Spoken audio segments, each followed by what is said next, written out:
हाँ जी, दूसरा पैरे में पढ़ रहे हैं, दुनिया की सबसे हल्की और रंगीन चीज उड़ सके, दुनिया का सबसे पहला कागज उड़ सके, बांस की सबसे पतली कमानी उड़ सके, कि शुरू हो सके सीटियों किलकारियों और तितलियों की इतनी नाजुक दुनिया। कवि कह रहा है कि दुनिया की सबसे हल्की और रंगीन चीज कौन? पतंग।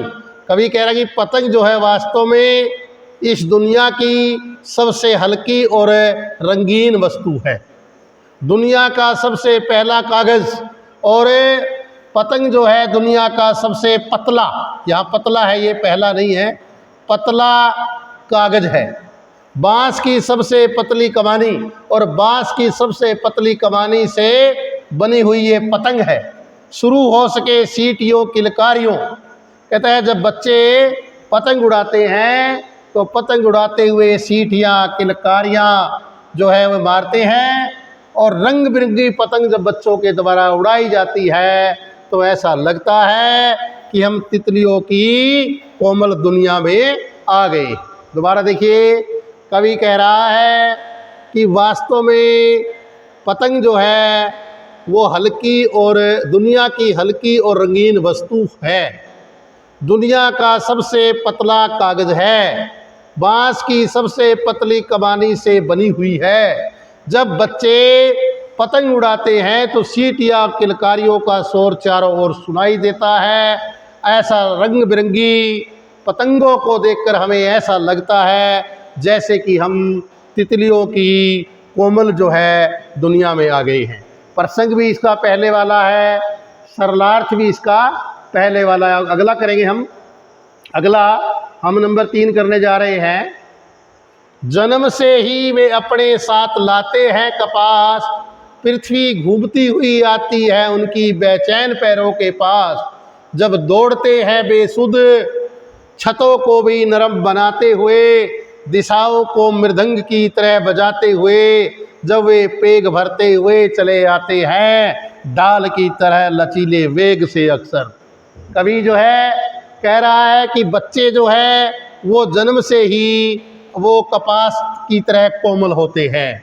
कपास बिल्कुल नरम होती है, कोमल होती है, तो बच्चों को भी ऐसा ही माना गया है। कवि कह रहा है कि बच्चे जो है जन्म से ही कपास के समान कोमल होते हैं। पृथ्वी खुद घूमती हुई, बेचैन का मतलब व्याकुल, बच्चों के व्याकुल या व्याकुल पैरों के पास जो है खुद वो घूमती हुई आती है। जब दौड़ते हैं बेसुध, पतंग उड़ाते हुए बच्चे, बेसुध का मतलब मस्त होकर के दौड़ते हैं तो छत को भी नरम बनाते हुए, वे कठोर छतों को भी नरम बनाते हुए चलते हैं। चारों दिशाओं, उत्तर पूर्व पश्चिम दक्षिण, सभी दिशाओं को वो मृदंग की तरह बजाते हुए चलते हैं। जब वे पेग भरते हैं वे झूला झूलते हुए चले आते हैं वेग से, तेज गति से। जब वे तेज गति से प्राय झूला झूलते हुए चले आते हैं, वे उस समय डाल की तरह ढीले पड़ जाते हैं, वे वृक्ष की डाली की तरह लचीले होते हैं। दोबारा देखिएगा कि कवि कह रहा है कि बच्चे जन्म से ही कपास की तरह कोमल होते हैं, पृथ्वी भी उनके व्याकुल पैरों के पास घूमती हुई आती है। पतंग उड़ाते हुए जब वे बेसुध होकर के दौड़ते हैं, कठोर छतों को भी वे नरम बना देते हैं। चारों दिशाओं को वो मृदंग, एक जो होता है वाद्य यंत्र, उसकी तरह बजाते हुए चलते हैं।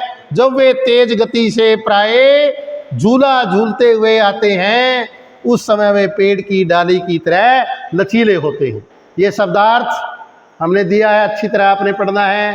प्रसंग हमारा पहले वाला है, सरलार्थ मैंने करवा दिया।